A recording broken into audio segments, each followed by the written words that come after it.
I'm a 29-year-old guy, and 6 months ago I lost my job at a tech company I'd been working at for over 3 years. Since then, I've been juggling two part-time jobs just to stay afloat. Rent's expensive, and I share a small apartment with two roommates. I cut back on everything: subscriptions, eating out, even birthday gifts for friends, but I kept my head down and kept working. I thought things would slowly get better. What I didn't expect was that my family would use my situation to push me further out than ever before. My younger sister, who's 26, recently got married into a very wealthy family. Her husband's family owns some old European vineyard or something like that. Their wedding was a destination event in a restored castle overseas, with a week-long itinerary filled with luxury dinners, sightseeing tours, and themed parties. My parents were over the moon about the whole thing. They've always doted on her in a way they never did with me, but I'd learned to live with that a long time ago. I've been low contact with my parents for a few years now. It wasn't some dramatic fallout. It just became clear over time that I was always an afterthought. I was excluded from family planning, holidays, even updates about my grandfather's health. It was a quiet kind of rejection. Nothing loud, but always there. So I kept my distance, but I still tried to show up when it mattered. A month before the wedding, I received a formal invitation to the engagement party, which was hosted at a private club in our hometown. There was no mention of the wedding itself. At first, I thought maybe it was a mistake, that my invitation just hadn't arrived yet. I waited a week, then called my mother to ask about it. She didn't hesitate. She told me flat out that I didn't look the part, and that my presence would send the wrong message. She said it like she was talking about an outdated piece of furniture that didn't match the decor. Then my father got on the call and added that it would be too embarrassing for someone in your financial condition to be around the kind of people attending this wedding. I didn't say much. I just hung up and sat there staring at my phone for a long time. What hurt more than their words was the silence from my sister. We were close growing up. She used to sneak into my room when she had nightmares. I used to help her with homework, walk her home from school, even took her to prom when her date bailed last minute. But she never reached out. Not even a quick text to explain. It was like I didn't exist. A few days later, one of my cousins, who's always been more like a friend, confirmed what I'd started to suspect. The guest list had been trimmed deliberately. Anyone the family thought was less polished got cut. That included me. It also included our older uncle who works in public transit and doesn't own a single designer anything. My cousin said she was disgusted by the whole thing. I didn't argue. I didn't yell or try to change anyone's mind. I just stopped replying. My plan was to let it go and move on, but my friends weren't having it. They were angrier than I was. They started pooling money quietly at first, then openly. One of them knew a guy who could get a custom-fit suit on short notice. Another booked me a cheap flight. Someone else sent me a link to a modest hotel not far from the venue. All of them were on the same page. If I wanted to be there, I should be there. That's when I decided I was going. Not to cause drama, not to make a scene. I just didn't want to be erased. I wanted to be there, not for my parents but for her, for my sister. Because even if she had nothing to say to me, I still couldn't bring myself to miss her wedding entirely. I didn't have access to the official plans, but my cousin posted just enough online for me to piece things together. Venue name, schedule, dress code. I started doing my own homework. I called the venue pretending to be part of the photographer's lighting crew, asking for pre-event access to scout the layout. It worked. I got everything I needed: when the shuttles would arrive, where people would enter, how the check-in process would go. I packed light, booked the flight, checked into the hotel, and kept everything quiet. I didn't tell my parents. I didn't tell my sister. I didn't even tell my cousin, who I knew would want to stop me from taking the risk. I just kept moving. One step at a time. I had no grand plan. I wasn't expecting hugs or redemption or some big emotional reunion. I just wanted to stand in the back and witness it. To see her walk down the aisle, say her vows, and start a new life. I didn't need to be in the photos. I didn't even need anyone to know I was there. I just needed to know I hadn't let them erase me from something that should have mattered to both of us. I got to the venue a full day early. The castle grounds were massive: stone walls, arched gates, and a long gravel driveway that curved through manicured gardens.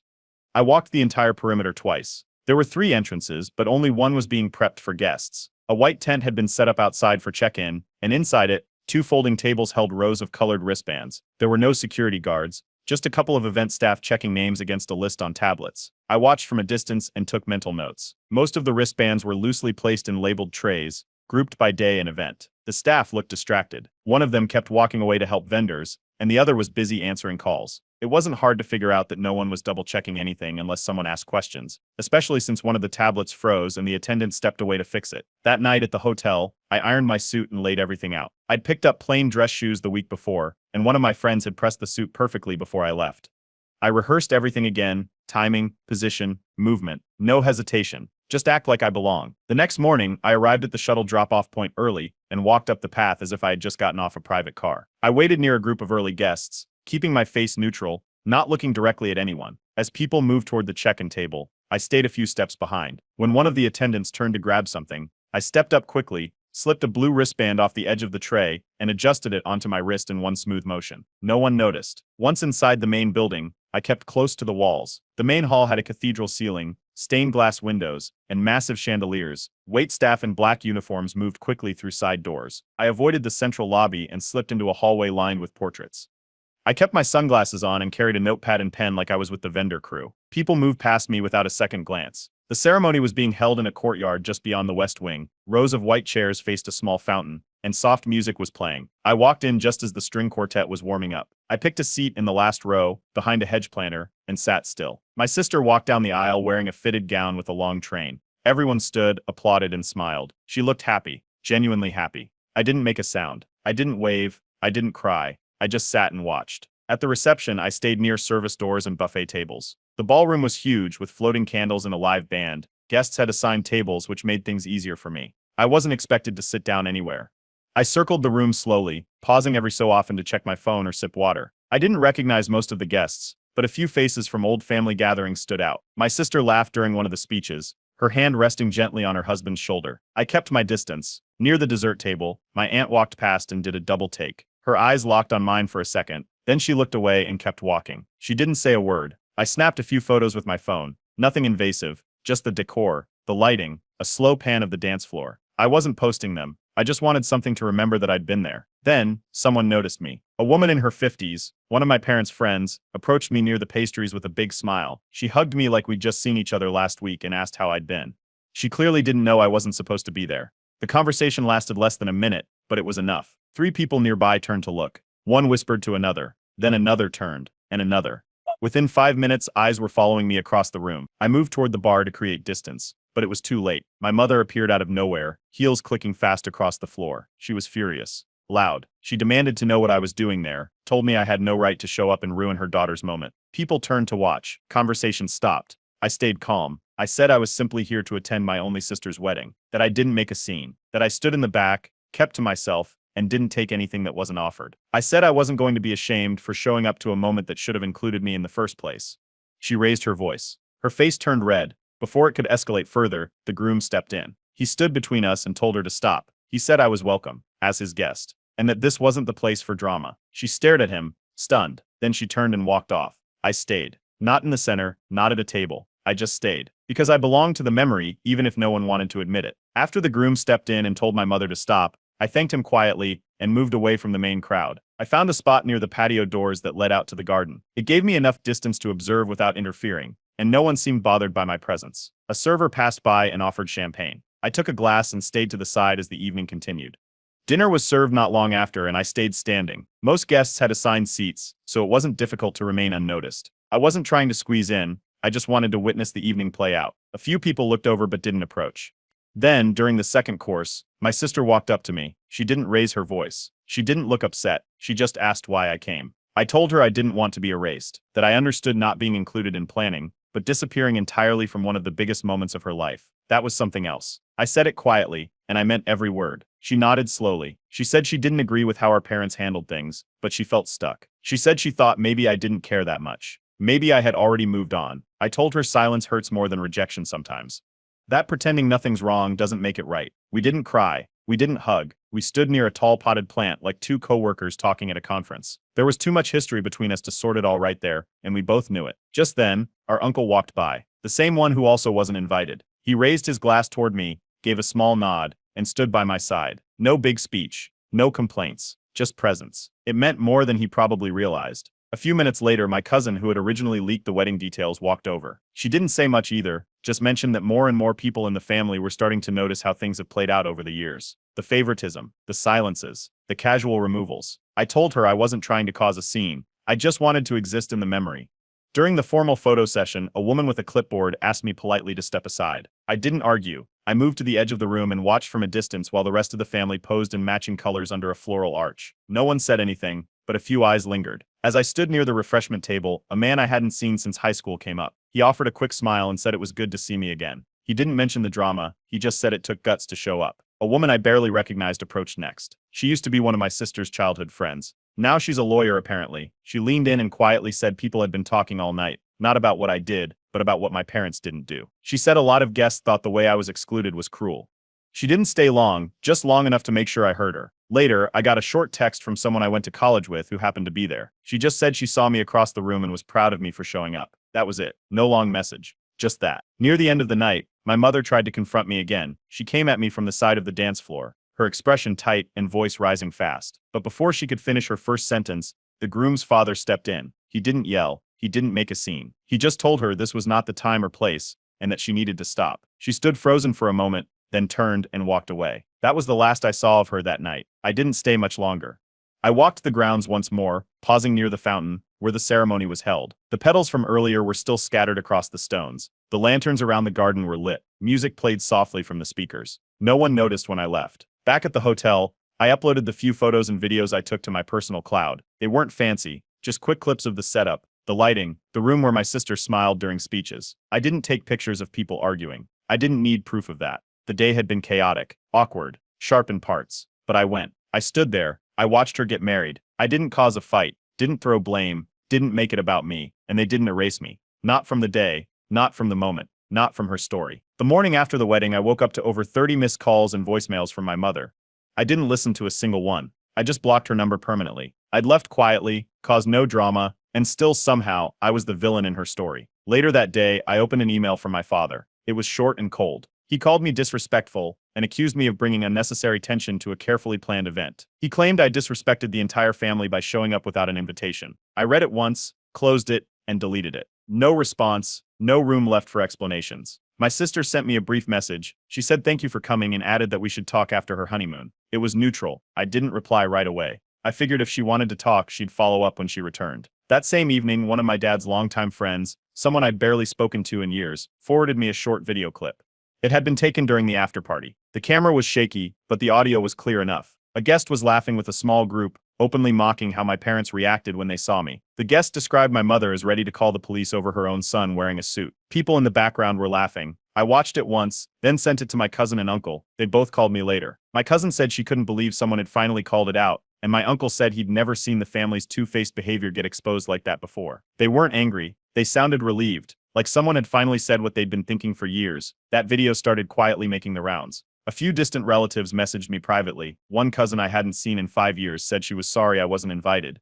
Another aunt I'd assumed had sided with my parents told me she thought the whole situation was embarrassing, for them, not for me. I didn't share the video beyond that small group. It wasn't about revenge, it was just a crack in the perfect image they'd tried so hard to build. The next day, my cousin told me the brunch event, an intimate post-wedding family gathering, turned into a mess. Apparently, someone asked why certain relatives were excluded. That triggered a heated argument, and my parents tried to deflect blame by saying some people distanced themselves. It didn't go over well. People weren't buying it anymore. Later that week, the groom sent me a message. My cousin must have shared my number with him. He said he was still glad I showed up and that he didn't regret stepping in. He said the day would have felt wrong if I hadn't been there, even with all the fallout. While all that was happening, I got a notice from my landlord. The building had been sold to new owners, and everyone had 30 days to move out. My apartment wasn't anything special, just a cramped place with noisy pipes and an unpredictable heater, but it had been mine during a hard chapter. I started packing that night. While sorting through a closet, I found a dusty plastic bin tucked behind some old jackets. Inside, it was a scrapbook my sister had made for me when we were teenagers. It was filled with childhood photos, ticket stubs, and drawings from when we used to play pretend games as kids. I flipped through it slowly. I didn't cry or break down. I just closed it and set it aside, unsure whether I wanted to take it with me. I applied for jobs in a different city that week. A few hours away, bigger tech scene, more opportunities. I wasn't running. I just didn't want to live in the shadow of a family that only wanted me around when I didn't make them uncomfortable. The wedding was just the final confirmation of what I'd already known for years. One evening, I sat down and wrote my sister a letter, not a message, a printed letter. I didn't try to be poetic or emotional. I just laid out everything. How long I'd felt like the extra part of the family. How the wedding wasn't about being invited. It was about being treated like I didn't matter. I didn't accuse. I didn't beg. I just wrote honestly. I mailed it the next day. No text. No warning, just an envelope and a stamp. If she wanted to read it, she could. If not, that was her choice. A week later, I got an offer from a data analytics firm in the city I'd been looking at. Full-time role, remote flexibility, better pay. I accepted the offer the same day and booked a moving van for the following week. On my last night in the apartment, I went back to the box with the scrapbook. I didn't flip through it again. I placed it in a separate cardboard box and sealed it. I labeled the box archive, not memories, not keepsakes, just archive. That's where it belonged. Not because it didn't matter, but because I needed to start living like I did. 3 weeks after I moved, While I was still surrounded by half-open boxes and leftover takeout containers, a plain envelope slid through my mail slot. It didn't have a return address, but the handwriting on the front was familiar. Inside was a handwritten letter from my sister. She didn't apologize. Not exactly. She wrote that she regretted how things unfolded but said she was managing too many expectations at the time.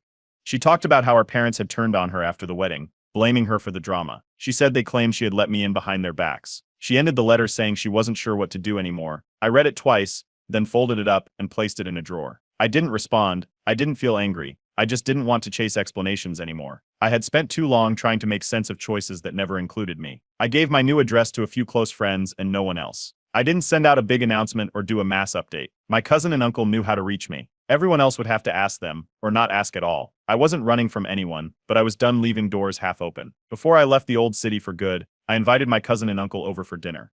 Nothing fancy, just a small table, a few drinks, and a lot of silence filled with understanding. We didn't talk about the wedding. We talked about work, hobbies, random stories. When we toasted, my uncle raised his glass and said, "To fewer filters and more truth." That was the last night I saw either of them in person, but I knew they'd still be in my life no matter the distance. My new job started the following Monday. It was a data analytics role at a mid-sized firm that ran reports for retail chains. The work was steady, the expectations clear. I liked that no one knew anything about my family or what I just walked away from. Every day was clean, predictable. My calendar was full of client calls and spreadsheet audits, no backhanded comments, no forced smiles across dinner tables. A week in, a coworker joined me for lunch. He mentioned offhand that he hadn't spoken to his own parents in years. We weren't close, but that one detail opened something between us. He didn't ask for details, and I didn't offer any, but it was one of the first moments where I didn't feel alone in it. A friend from college who'd helped with the suit back when I was planning to crash the wedding called to check in. We talked about the move and the job. Then she asked if I'd ever considered therapy. I hadn't, not seriously. But she gave me the number of someone in the city who offered weekend sessions. I booked an appointment. The first session was awkward. I didn't cry or vent. I just listed things. When I stopped talking, the therapist didn't rush to fill the space. She asked questions that stuck with me even after I left. I booked a second session.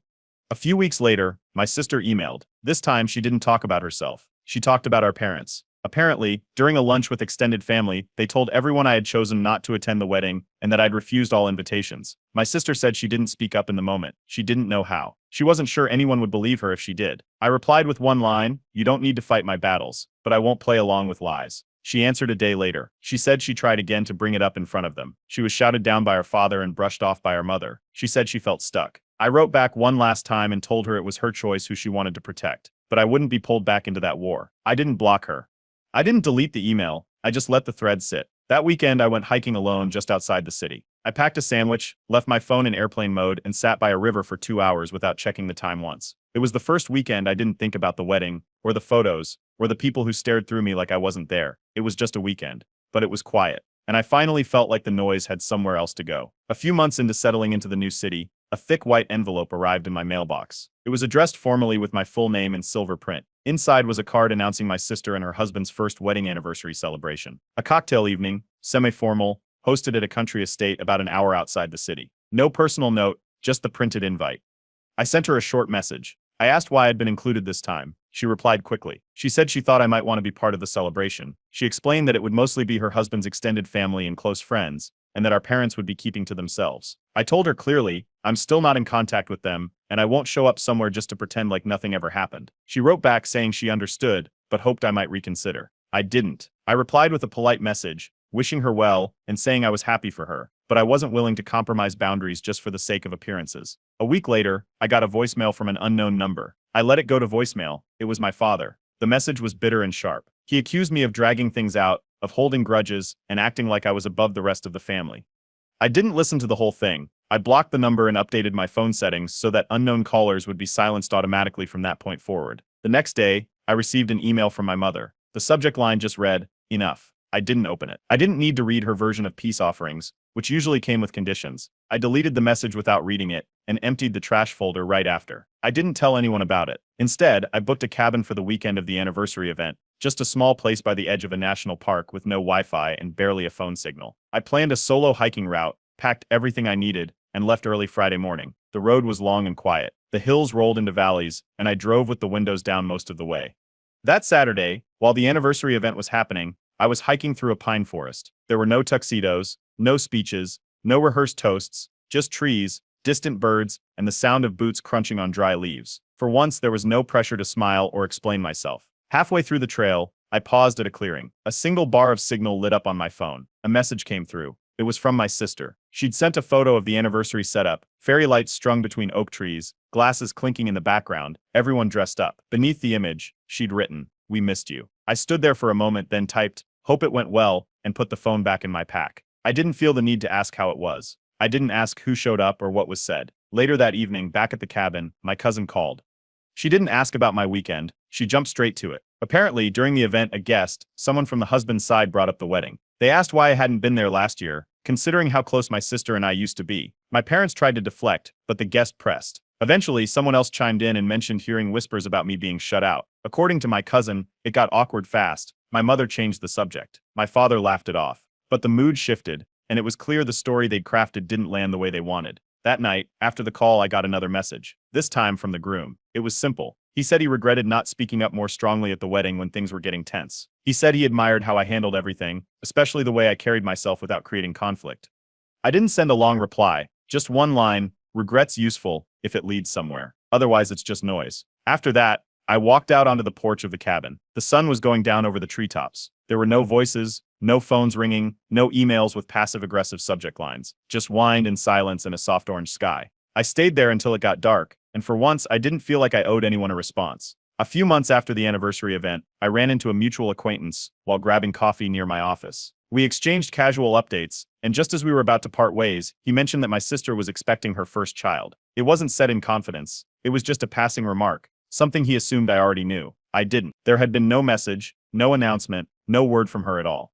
Later that night, I sent her a brief email. I congratulated her and wished her a healthy pregnancy. Her reply came the next morning. It was polite, formal even, just a thank you with no extra detail or warmth. I didn't push for more. A week after that, during a video call with my cousin, she mentioned that our parents had already told several relatives that I had refused to be involved in the pregnancy. They claimed I'd been invited to everything and simply chose not to respond. According to them, I'd distanced myself from the joy. My cousin didn't believe it, but others might. Not long after that call, a cream-colored envelope arrived in the mail. The handwriting was unfamiliar, and the return address belonged to someone from my sister's-in-law side. Inside was a printed baby shower invitation. The words "Uncle, my first name" were scrawled across the top of the card. It was clearly written by someone who didn't know the full picture. I sent my sister a message asking about it. She replied saying her husband's family handled the mailing list. She didn't check it before the invites went out. Our parents, she admitted, had asked that I not be included. She said she hadn't realized until after the envelopes were already in the mail. She apologized, said things had gotten messy again, and she felt caught in the middle. I told her clearly that if I was only included because someone else made a mistake, then I wasn't truly welcome. I said I wouldn't be walking into a room where I was quietly unwanted by the people controlling the event. I didn't add more. She didn't argue. Instead of showing up, I sent a gift. A single item, not from a registry, not from a wish list. I found a handcrafted quilt made by a local artisan, the kind that takes weeks to finish.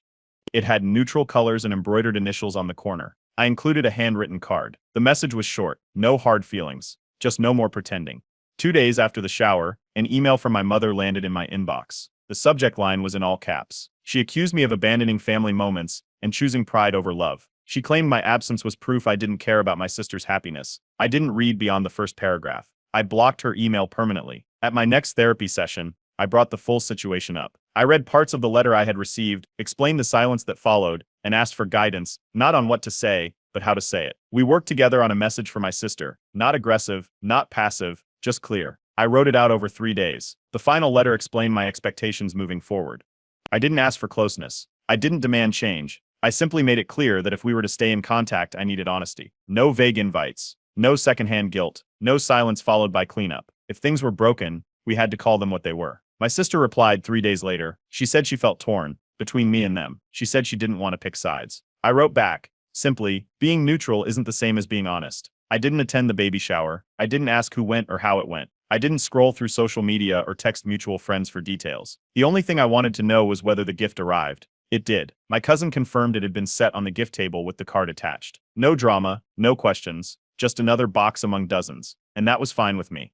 Later that week, my sister sent one final message. She said the quilt was beautiful, and she hoped it would become something her child would keep for years. I didn't reply. There was nothing else to say in that moment. The line had been drawn, not with anger, but with clarity. A few weeks after my sister gave birth, I was scrolling through social media during a break at work when I came across a distant cousin's post. It was a photo taken at what looked like a formal gathering, flowers, cake, and a small crowd gathered around a decorated bassinet. The caption read, "Beautiful naming ceremony for our newest little blessing. So happy for the proud grandparents." My parents were tagged in the post. My sister was tagged, her husband, a handful of their friends, but not me. My name wasn't mentioned, no mention of uncle, nothing. Later that night, my cousin called.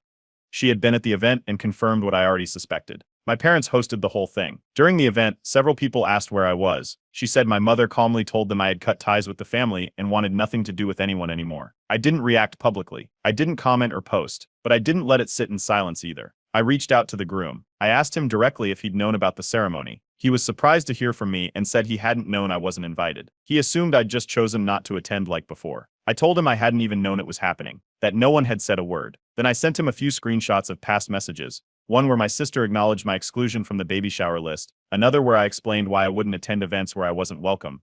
He replied quickly. He said it was clear now that my parents had been shaping their version of events behind everyone's backs, that he believed I was the one keeping distance, but now it looked very different. I didn't ask him to fix anything. I didn't push for some kind of confrontation. I just told him that truth matters, especially now that a child is involved. If false stories are being told early, they won't stop on their own. At my next therapy session, I did something new. I started writing everything out, not as a diary, not as an event, just a clean timeline. I opened a spreadsheet and listed every major event since my sister got engaged. Dates, messages, invitations that never came. Moments where I was told one version of the truth, then saw another unfold. I didn't include how anything made me feel. I just listed what happened. Line by line, it helped more than I expected. A few days later, my sister sent me a short message. She said she was sorry I had to find out about the naming ceremony through social media. She said she hadn't meant for that to happen, and that things were spiraling beyond her control. I replied simply. I told her struggling is human, but silence is a choice. Not saying anything doesn't make her neutral, it just makes her part of someone else's version of the truth. She didn't reply. I didn't follow up. It didn't turn into an argument, but it didn't fix anything either. We left it there. Two people on opposite ends of the same story, unsure of where to go next. A week later, I invited my cousin and uncle out for dinner. No special reason, just a quiet evening at a place with decent pasta and strong coffee. We sat at a corner booth and talked for hours. We didn't even talk much about family. We talked about work, travel, random stories from years ago. But at one point, my uncle leaned back and said, "Funny how calm life feels when you stop chasing people who never wanted to see you." We all laughed. It wasn't bitter, just honest. Before we left, we agreed on something. Not every family needs to be fixed. Some just need to be left where they are. If they ever want to meet you halfway, they can. But standing still and waiting forever doesn't help anyone. That night, I walked home alone through quiet streets. The air was cool, and the sidewalks were nearly empty. For the first time in a long time, I realized most of the genuine relationships in my life now weren't based on shared bloodlines. They were built from shared respect, truth, and effort. And that was more than enough. On the baby's first birthday, my phone buzzed with a text from my sister. It wasn't part of a group chat. No invite card, no event link, just a message from her directly. She asked if I'd come to a small get-together she was hosting at her place, separate from the bigger celebration our parents were organizing that weekend. She wrote that they wouldn't be there. She said she wanted this one moment to be hers, not theirs. I thought about it for a day, then replied that I'd come. I didn't ask who else would be there. I didn't ask why now. I picked up a simple wooden toy set from a local shop, wrapped it in brown paper, and added a small card. I left everything else at the door. When I got to her house, it was quiet. A few people were there, mostly friends from her neighborhood, a coworker or two, a couple of parents with kids of their own. No big balloons, no caterers, no photographers, just snacks on the table, juice in plastic cups, and a small birthday cake with one candle. The baby was sitting in a high chair near the window, squishing frosting between his fingers. I walked over, gave him a gentle wave, and said his name for the first time out loud. He looked up, smiled, and dropped a piece of cake on the floor. No weight behind it, no tension, just a moment that belonged to no one but us. My sister came over after a while. She thanked me for coming. She said this was the first time she had made a decision her parents told her not to. She didn't say it for praise. She just wanted me to know it mattered. We sat outside on the back porch while the baby napped. The breeze was light, and someone inside was cleaning up. She told me she wanted to raise her child in a different kind of family, one where love wasn't earned through silence, and belonging didn't come with conditions. I had brought something else besides the gift. A box. I handed it to her. Inside was the scrapbook she had made for me when we were kids, the one I had sealed in a moving box over a year ago. But now I'd added new pages. Photos of her son, a copy of the invitation she sent me, a printout of the first message I'd sent her after hearing about the baby. At the end, I'd taped a small note. "Here's to starting better." She sat with it for a long time. She didn't cry in front of everyone. She waited until it was just us. Then she said thank you, not for forgiveness but for still showing up when it would have been easier not to.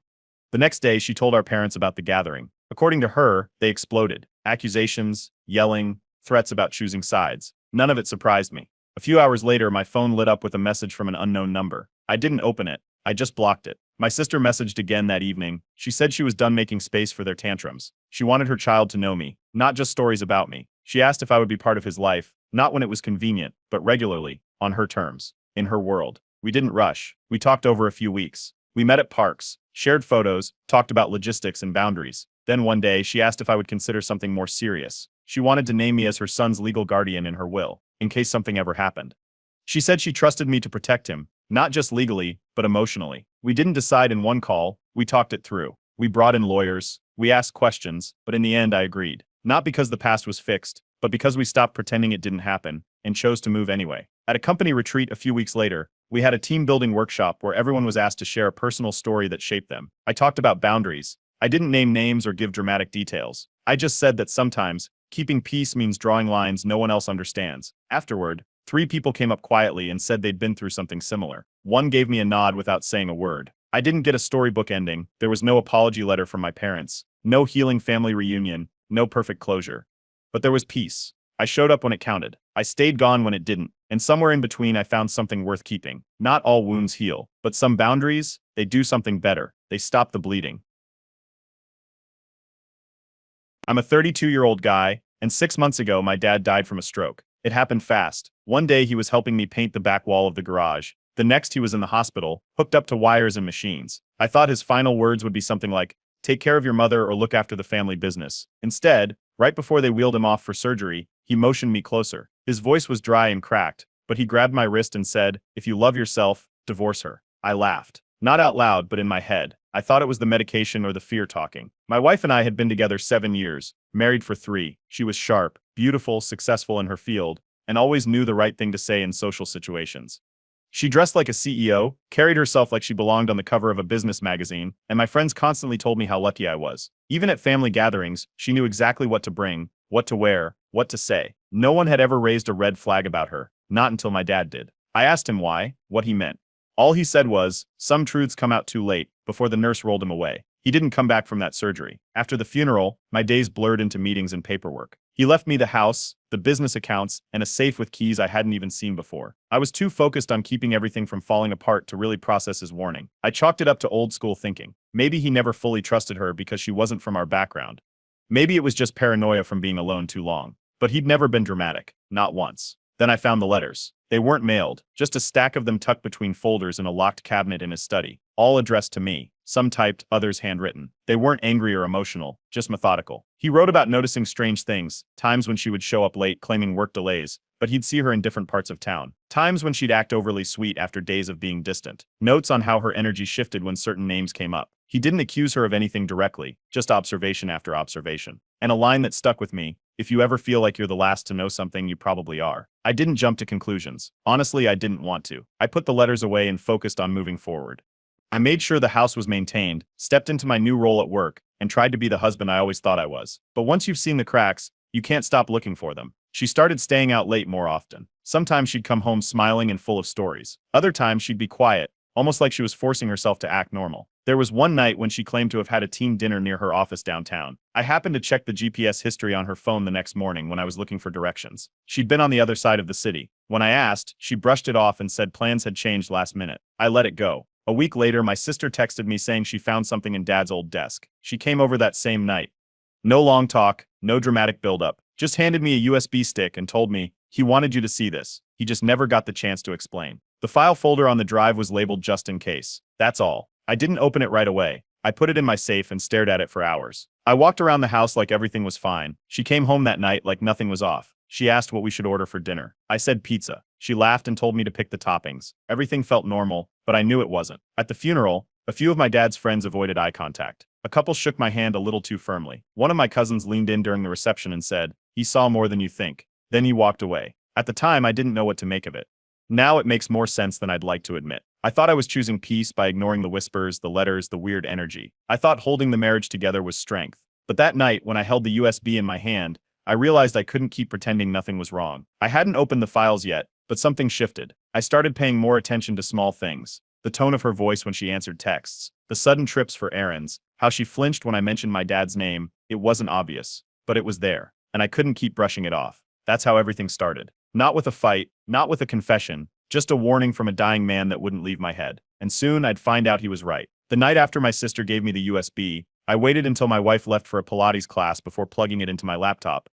It wasn't just the one file labeled just in case. There was a second folder inside, Do Not Ignore. My sister found it hidden in our dad's personal cabinet behind some tax records. She only opened it because the label was too odd to pass up. Her exact words when she handed it to me were, "He must have known. You need to see this." Inside the folder were dozens of time-stamped files, photos, GPS logs, written observations, most of it from a private investigator. According to the PDF summary, Dad hired the guy about 6 months before his death, roughly the same time he started writing those letters to me. He must have suspected something but knew I wouldn't believe it unless I saw it for myself. The first few photos were mild, her having coffee with a man outside a cafe, then a few at a gym, always the same guy. Fit, clean cut, probably mid-30s. The documents named him, same last name I'd heard once before in a story about her college days. A quick social media search confirmed it. They reconnected online 2 years ago. The captions on his old posts lined up perfectly with trips and excuses she'd given for being too busy. There was one clip that broke any doubt. A video of her standing in a hotel parking lot, late at night, in casual clothes. The guy walks up. They talk. She looks over her shoulder then steps in close. They kiss. Not just a peck. Full on, hands around each other. They go inside together. The video ends a minute later, but that was all I needed. I didn't say a word, just copied every file onto an encrypted folder on a backup drive and cloud account. After that, I called my oldest friend. We've known each other since middle school, and he's one of the few people I trust completely. I told him something was going on, showed him the video, and asked what he thought. He said the same thing my dad probably thought. Don't react yet. Get more. Get everything. So I acted normal. The next day, I bought 2 home security cameras. Told her it was just for safety. Break-ins had happened nearby. I installed one facing the front door and the other in the living room where she always left her purse and phone. Nothing suspicious the first few days. But then I noticed something odd. She started deleting all her texts before plugging her phone in at night. Not just messages from friends or work, even ones that seemed harmless. I have the account access for her cloud backup since I helped her set up the phone. I started restoring deleted threads late at night when she was asleep. That's when I saw it. She was planning a getaway next weekend. Same guy. She called him by a nickname she never used for me. There were messages about how she couldn't wait to be alone with him again. How she missed the quiet moments away from the noise. She mentioned a cabin outside the city. I copied everything, every message, every image, every note, and started organizing it into folders by category, location, date, device. Then I opened a separate bank account. Quietly moved over some savings under the pretense of restructuring estate funds. No red flags raised. She never questioned it. I even left the original joint accounts untouched so nothing would seem off. The next move was calling the same private investigator Dad had used. I still had his contact info from the file. I told him who I was, why I was reaching out, and asked if he could keep going. He remembered Dad clearly, said he'd already suspected the affair had become physical, but Dad didn't want to press charges or blow up the family before confirming things. Within a week, the investigator had updates for me. The affair didn't just happen, it had been going on for 8 months minimum. It started as regular messages, escalated to meetups, then turned into overnight stays in hotels and short-term rentals. She'd book under fake names. Back at home, she stayed the same. Still kissed me on the cheek, still laughed at shows we watched together, still asked what I wanted for dinner. I matched her energy perfectly. Not colder, not warmer, just normal. I let her believe everything was fine. Meanwhile, I was updating files every night. Screenshots, logs, camera footage, backup verification. One night she stood in the doorway to the kitchen, phone in hand, and told me how grateful she was to have a husband who never doubted her. I nodded and smiled. Then finished sorting the folder labeled Weekend Cabin Plans. A few days later, I stood in the hallway of the house my father left me. Same hallway I walked through when I was 10, dragging toy cars along the baseboards. I looked around and wondered how long my dad had known, how many times he stood in this exact place and chose silence, how many times I had been blind to what everyone else was already beginning to see. The following Monday, I scheduled a meeting with a divorce attorney. I didn't tell anyone, not even my friend who had been helping me. I picked a firm that specialized in family law and took a morning off work to meet them in person. I showed the attorney the files, the videos, the text backups, the surveillance photos, everything. I asked what all of it meant legally. He explained that my state is no fault, meaning either spouse can end the marriage without proving wrongdoing. But with solid proof of infidelity, a judge could still consider behavior when dividing assets. It wouldn't erase what she was entitled to, but it could influence who gets what, how fast, and with how much leverage. I called the private investigator again that afternoon and asked for a full report. Not just photos and videos. I wanted a timeline, dates, times, locations, everything logged clearly. He agreed and started pulling it all together. I paid extra to have a second investigator help verify details. Later that week, I was sorting through old files in the office cabinet, looking for tax records and legal paperwork from the estate. That's when I found it. A draft of a prenuptial agreement we'd once talked about during our engagement. It was neatly printed, unsigned, with notes from my dad in the margins. I remember we agreed not to bother with it. Now I wish we had. That Friday, I reviewed footage from our living room camera. She had told me she was heading to a wellness spa for the weekend, said she needed time to unwind. I watched her walk out the door with an overnight bag and a yoga mat. 2 minutes later, her car pulled out of the driveway. What she didn't know was that I'd placed a GPS tracker under the spare tire in her trunk earlier that week. I got the location updates on my laptop. She didn't head toward the spa district or any nearby resort. I verified it using the tracker and double-checked traffic cams through a connection the investigator had. She drove west for almost 2 hours to a wooded area with only a few cabins and private rentals listed online. She stayed there from Friday night to late Sunday evening. When she returned, she smiled like it had been the best trip of her life, said she was feeling refreshed. I nodded, offered her tea, and pretended to scroll through emails while recording everything from my phone on the counter. The following Monday, I sent an email to my team at work, letting them know I'd be working from home for the next few weeks. I gave a simple explanation: family matters, legal obligations. They didn't ask questions. That gave me the time to monitor the situation without raising suspicion. Midweek, I ran into her best friend during a supply run. We'd always gotten along well and she assumed everything between us was fine. In a casual conversation, she mentioned my wife had recently told her she felt torn between two lives, that she was stuck in a situation where she didn't know what she wanted anymore. I just nodded and kept the conversation short. That night, I checked her phone. I already knew the passcode. She had changed nothing, no passwords, no app locks, almost like she believed I'd never suspect a thing. I'd never looked at her apps before, but one stood out, an icon I hadn't seen before. It was disguised as a calculator. I opened it and found a Vault app designed to store hidden chats and images. Fortunately, it had been left unlocked from the last session. Inside were texts from the other man. Sweet nothings, trip planning, messages about how hard it was to be apart. She'd saved photos too, selfies, screenshots, even voice notes. I didn't listen to them. I just copied everything. Screenshots, text files, app logs, backed it all up to 2 places: cloud storage and an external drive locked in my father's office drawer. I stopped sleeping in our bed after that, told her I was under work pressure and needed better focus.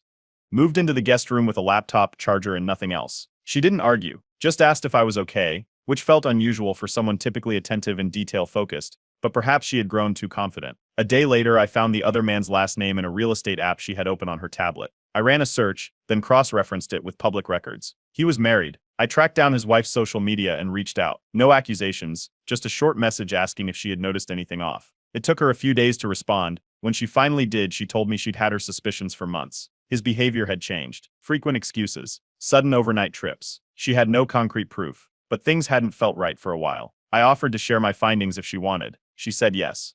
We met once at a coffee shop. I gave her a printed timeline and a USB with copies of what I had. She gave me a few receipts and screenshots she had saved, mostly from travel bills and emails that didn't match the stories he gave her. We agreed to keep each other in the loop and protect ourselves legally. The next weekend, my wife packed another bag, told me she was heading out again. This time I didn't stay home. I met the private investigator an hour outside the city, near the same cabin location. We parked down the road where we had a clear view of the entrance. Her car pulled in at 7:42 p.m. He arrived a few minutes later. They walked in together, hand in hand. This time I had more than screenshots. I had a witness, 2 cameras rolling, and the full weight of silence on my side. We stayed outside the cabin most of the night. The private investigator set up 2 small tripods, one aimed at the porch, the other angled toward the gravel driveway. The first camera caught them walking up the steps, hand in hand, around 8:15 p.m. The second caught them kissing right before they went inside. Nothing rushed, no hesitation. They stayed inside the rest of the night. Lights went off just after 11. By 5:30 a.m., we had all the footage we needed. I forwarded it to my lawyer on the spot, along with a written summary. Later that morning, I sent the same files to the other man's wife. She replied briefly, just said thank you and that she was beginning her own process. I drove home before sunrise. My car was already in the garage when she pulled in around noon. She walked through the door smiling, hair in a ponytail, carrying the same overnight bag she left with. Said she'd gotten a facial, some sleep, and finally felt centered again. I asked if the spa was crowded. She laughed and said it was peaceful. I told her I'd been working late and barely noticed the time. She changed into loungewear and ordered takeout. Everything on her end looked the same. That night, the other man's wife emailed me again. She said she was filing for separation and thanked me for being direct. No small talk, just acknowledgement. My lawyer, after reviewing everything, told me the time to move was now. The evidence was airtight. He suggested transferring part of our joint funds into a personal holding account to protect assets before initiating proceedings. The next morning, I called the bank. I gave a clear explanation tied to estate accounting. The transfer went through without a single issue. Half the joint balance moved into my separate account. I didn't touch her access. Didn't trigger any alerts. Everything was clean. That evening, I pulled the property title documents from my father's office. The house had always been listed solely under my name per the inheritance clause. I submitted the title to be updated into a secured trust and notarized with the lawyer's assistance. I didn't want her name anywhere near it. A few days later, she noticed I wasn't as talkative. I told her work had been draining. She tried hugging me from behind while I made coffee. I let her. Then I went back to checking emails. That night, she scrolled through her work tablet on the couch and walked away for a minute. When I passed by, the screen was still open. One tab caught my eye, an inbox from an email I'd never seen before. I tapped it. No password needed. It was already open. Dozens of messages about coordinating travel, using fake names for hotel check-ins, and dates marked in code. Flights booked. Short-term apartment listings. One thread mentioned a deposit for a lease downtown. I took photos of everything. Cross-checked the property site, found the lease signed under her full name, a furnished apartment scheduled to activate in 3 weeks. She'd already made plans to leave without telling me. The next day, I gathered every important document from the house: birth certificates, legal papers, copies of my dad's journals, business ownership paperwork. I drove them to the office and locked them in a safe behind a cabinet in his old study. I didn't say anything to anyone. That evening, we had dinner together. She talked about wanting to take another weekend alone soon, said it helped her recharge. I just nodded, let her finish her salad. Didn't ask where or when, didn't need to. I already had everything: evidence, financial control, digital backups, legal positioning, all of it. She had no clue. The only thing left was the timing. By the following week, the divorce paperwork was finalized. I met with my lawyer behind closed doors, handed over the entire archive: videos, photos, messages, hidden app logs, the lease for her secret apartment, all of it. He attached the evidence to the formal filing and prepared an emergency motion to freeze our joint assets before she could move anything or create delays. Before submitting anything, I made 2 encrypted copies of the files and gave one each to my sister and my closest friend. I trusted them to keep everything private if something happened, or if I needed a second verification down the line. The next step was logistics. I didn't want to be home when the paperwork was served. My lawyer explained it would have more legal weight if it was delivered to her workplace by a third party. That would also eliminate any room for emotional scenes or accusations of aggression. I made arrangements to stay with my cousin that week, just a 15-minute drive away. I told my wife I had to travel for a quick business consultation in another city, but I stayed in a hotel an hour outside town near the cabin area to monitor her visit in real time. The private investigator stayed on standby to monitor her while I was gone. I kept everything calm and predictable. The weekend played out exactly like I expected. She left the house with a small duffel bag and headed straight for the apartment downtown. The investigator filmed her entering with the same man, both casual, familiar, and clearly not trying to hide anything. She stayed there the entire night and left the next morning with him for brunch. Same pattern. By Sunday night, I sent my lawyer the new footage. He forwarded the entire package to the process server. The paperwork was prepped to be delivered at her office first thing Monday morning. She received it before her second meeting of the day. According to the delivery confirmation, she looked shocked, barely spoke, and walked out of the conference room holding the envelope. 10 minutes later, my phone lit up with a call from her. I didn't answer. Her number was already blocked, and any further attempts to contact me were automatically redirected to my legal team. By the time she drove home that night, the locks had been changed. My lawyer had arranged for a locksmith and posted a legal notice on the front door stating that she was no longer permitted to enter the property without permission. The house belonged to me exclusively, and any attempt to enter could lead to charges. The cameras recorded her trying the handle, stepping back, then calling someone. She left 10 minutes later. The next 48 hours were quiet on the surface, but in the background, messages started coming in. Not from her directly, but from a few people we both knew. A coworker texted, asking if everything was okay. Another acquaintance messaged saying my wife wanted to clear the air. I had already warned everyone close to me: no relaying messages, no in-between conversations. I asked them not to respond on my behalf. They respected it. Then her mother reached out. One message. It said this was all a misunderstanding, that my wife had been under a lot of pressure, and I was overreacting. I blocked her immediately and forwarded the message to my attorney, who added the number to the legal documentation. She would not be able to contact me again through that channel. Later that night, the email spam started. Dozens of messages from my wife's account.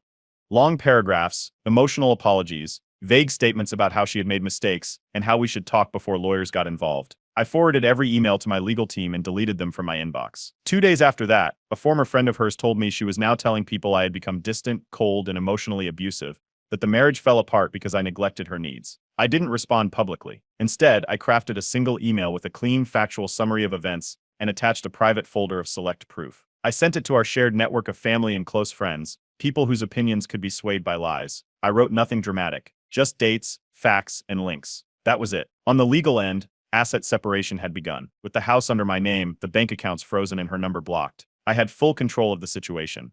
She tried to message my sister next. She was already blocked. A week after serving the papers, my lawyer called to inform me that my wife had officially responded. She was contesting the adultery accusation, even with all the documentation submitted. Her claim was that the affair happened because I had become emotionally unavailable and distant, not because she wanted to betray the marriage. According to her legal filing, she had felt abandoned for months. The mediation was scheduled within the week. We met at a neutral location downtown. She arrived with her attorney and avoided eye contact the entire time. Her side opened by repeating the claim that I'd emotionally checked out of the relationship, failed to communicate, and created an environment where she no longer felt supported. The word neglect was used multiple times. My lawyer responded by calmly laying out the timeline: surveillance videos, text backups, phone logs, the hidden messaging app, car GPS data, hotel receipts, and the signed lease for the secret apartment. Every statement she made was directly contradicted by digital proof. The mediator asked her lawyer if they had anything to submit in response. He asked for a short recess. The moment they stepped out, my lawyer leaned over and said her case just fell apart. That evening, I got a call from an unknown number. I let it go to voicemail. When I played it back, I heard her voice. She was crying, talking about how this all got out of hand and how she just wanted one final conversation without lawyers or paperwork. I forwarded the voicemail to my legal team and blocked the number. The next day, I got a message from the other man's wife. She said he had been terminated from his job. Apparently, she'd submitted proof of the affair to his employer, which violated his company's code of conduct. He was removed after a disciplinary review. She was moving forward with her divorce and thanked me again for sharing what I had. Word started getting around, first quietly, then wider. Colleagues who had known both me and my wife reached out in disbelief. One executive asked if I'd heard what she'd been doing behind the scenes, and when I confirmed it, he told me several other people had suspected something for months but didn't want to get involved. People who had seen her at business events now admitted she acted strangely toward one particular attendee, someone who matched the man in the surveillance photos. The shock came from how well she'd kept the public mask on. Even at her worst, she presented herself perfectly in every setting. Then I got an anonymous email from someone using a burner account. No name, just a simple message. You don't know me, but I used to be close with your wife. The affair didn't start last year. It started before your engagement. They were seeing each other during your proposal trip. Thought you should know. Attached was an old photo, time-stamped and geotagged, of the two of them in a cafe overseas. The same weekend I proposed, I called my lawyer the next morning and began updating all legal documentation. My will, power of attorney, and estate beneficiary list were updated within 48 hours. Every mention of her was removed. I assigned all authority to my sister and cousin. The lawyer notarized the final documents and filed them with the estate executor. That week, I also contacted a nonprofit I'd been researching for a while, an organization that provides legal support to men navigating divorce and family court. I sent a donation from the estate account under my father's name. No press release, just a quiet contribution. 2 days later, my lawyer received a formal request from her attorney.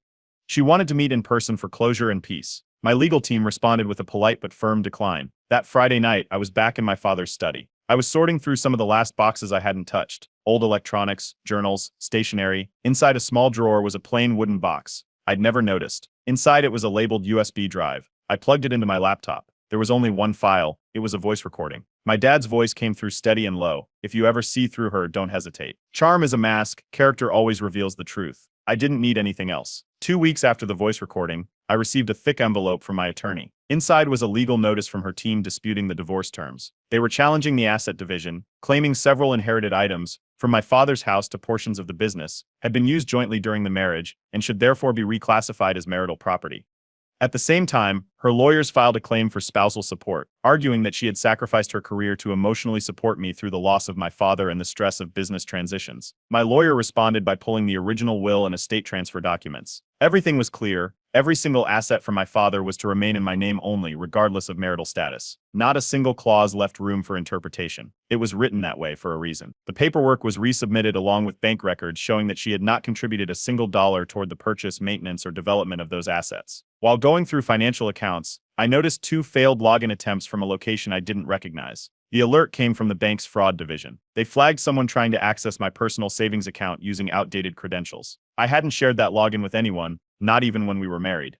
I upgraded everything that day. 2-factor authentication across all platforms. Biometric logins enabled on all personal and estate accounts. Passwords changed and secured through a hardware vault. I notified my attorney immediately. He filed an emergency injunction barring her from making any further access attempts to any of my personal, business, or inherited accounts. It was granted by the judge within 24 hours. That same week, a mutual acquaintance messaged me privately. He said the other man, the one she was seeing, had tried to send a message to me through him. I asked if he still had it. He didn't, but I told him to block that number and to let me know if any future messages came through. I didn't want any indirect contact. I also passed the information to my lawyer to keep on file. A few days later, I received an anonymous email from someone who claimed to be a former coworker of hers. No name, no details, just a short message saying she used to joke at work about keeping two men around to stay in control. I forwarded the message to my lawyer. He said it supported the argument that her affair wasn't emotional confusion, but long-term manipulation. It went straight into the growing character file. Then came the group chat screenshots. A former friend of hers, someone she'd cut off last year, sent me 5 pages worth of messages. Her and 3 others laughing about how she could flip the switch and make me act however she wanted. There were jokes about faking stress to gain sympathy, calling in fake spa days, and sending sweet texts right before asking for money or favors. One message read, "He's so easy to predict. I could cheat in the next room and he'd still make me breakfast." That same night, my cousin sent me a video clip from an old wedding event. We were at a friend's reception about 6 months before our engagement. I remembered the night clearly. She told me she was going to dance with some friends while I handled the toast. In the clip, she's dancing closely, very closely, with the same man she later cheated with. Her hands around his neck, his on her waist, way past friendly. It wasn't fast dancing either. It was slow and close. That clip had been sitting in my cousin's phone since the wedding. He said he'd forgotten about it until everything started coming out. I sent the clip, the chat screenshots, and the anonymous messages to my lawyer. He compiled all of it into a revised timeline. From the very first suspicious contact to the recent legal claims, he created a chart of actions that showed long-term premeditation, deception, and financial dishonesty. The judge reviewing our case scheduled a hearing date for formal review. My legal team said it was the right time. With the current evidence, multiple witnesses, fraudulent attempts on accounts, and behavior history, we had the upper hand going into court. That envelope arrived in my mailbox 3 days later. The date was set, and this time, it wouldn't be another meeting around a table. It would be in front of a judge. The courthouse was already filling up when I arrived. My lawyer met me out front with 2 large binders, one filled with exhibits, the other with timelines, receipts, screenshots, and surveillance. We walked in without saying much. We didn't need to. Everything had already been prepared. Inside the courtroom, I saw her sitting on the other side with her legal team. She wore a dark blazer, hair pulled back, calm on the outside. That lasted until the evidence started coming out. The judge began reviewing each item one by one.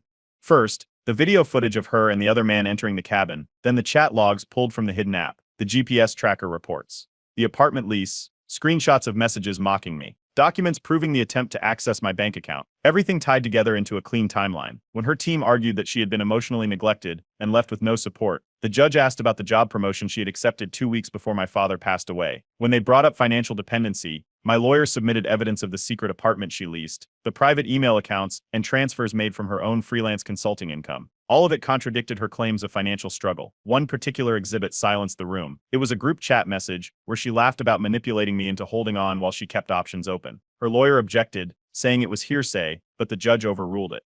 The message was verified. The sender had already submitted a notarized affidavit. It stayed in the record. When closing arguments began, the judge ruled quickly. Every asset inherited from my father would remain in my name. No shared ownership, no community division. The house, the business, and all estate accounts were protected by the original will and could not be contested. Her request for spousal support was denied. The judge cited her own contradictory testimony and the evidence of long-term dishonesty. She was ordered to vacate the downtown apartment within 7 days. The judge also ruled she had no right to access any properties registered under my name. That included the family home and my father's office building. A restraining order was issued to prevent her from contacting me directly, visiting my place of residence or work, or communicating through any third parties. All contact was now strictly through legal counsel.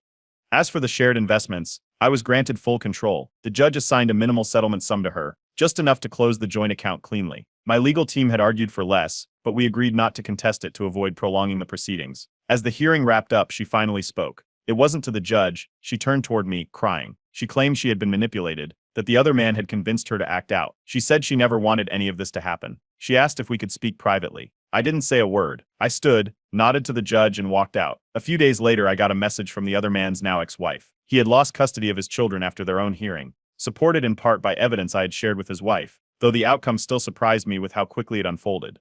Evidence from our case had been submitted as supporting material. The court found a pattern of deceit and neglect, which swayed the judgment heavily against him. Back at home, I started cleaning up what remained of the mess. I rewrote my emergency contact list. I updated my estate plan again, every mention of her removed, permanently. All decisions and responsibilities were reassigned to my sister and cousin. No loose ends. That weekend, I returned to my father's study. I opened the drawer where I'd first found the USB recording. I pulled out a blank envelope, wrote a short note inside, and tucked it into the bottom of the drawer. It said, "You were right." I locked the drawer again and sat there for a while, not because I was lost. This time it was just quiet. And for the first time in months, I welcomed the silence. 6 weeks after the ruling, I received the final court documents.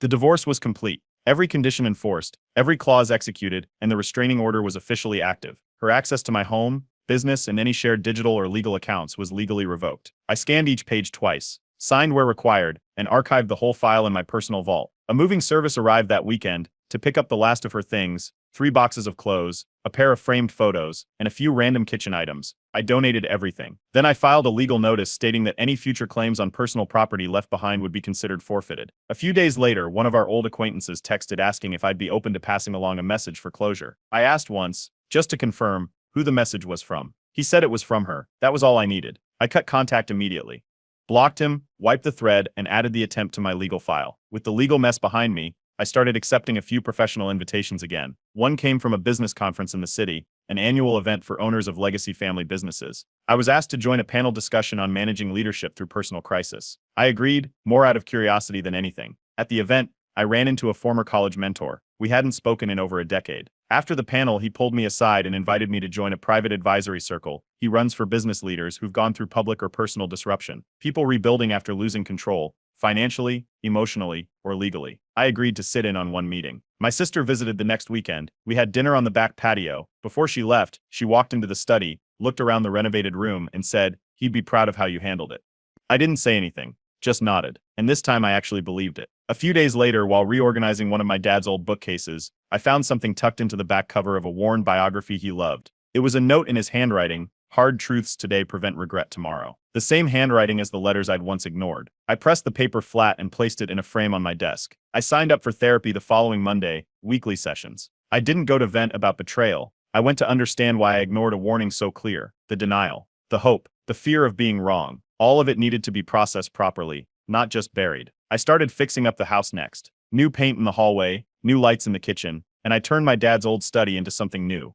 I kept the original desk, but added shelves, a whiteboard, and a digital filing system. I made it a research room, not for business, but for volunteer work. Through one of the connections I met at the conference, I found a nonprofit that helps men going through family court battles, especially those blindsided by manipulation, false claims, or legal traps. I started volunteering on weekends, quietly at first, just organizing files and sharing legal templates. Then one of the coordinators asked if I'd consider letting them share a version of my story anonymously in their resource archive. I agreed. A few months passed. One afternoon, I was grabbing groceries at a market across town. I looked up while walking through the produce aisle and saw her. She froze for a second, then started walking toward me. I didn't say anything. I didn't even slow down. I turned and walked straight out, leaving my half-filled cart behind. I never looked back. Later that week, my cousin mentioned hearing from someone that she'd moved to another state. Apparently, she was struggling to find work and had been couch surfing for a while. No one knew where she was living now. Nobody seemed to care either. Last weekend, I visited my father's grave. I brought the letter I had written months earlier and read it aloud. I didn't whisper. I stood there and read every line clearly. Not with anger, not with sadness. Just with the understanding that he'd seen something I hadn't, and had tried, in his own way, to protect me from it. That night, I returned home, locked the front door, and turned off the porch light. No texts, no lies, no footage to review, no plans to decode. Just silence. Just peace. Just me.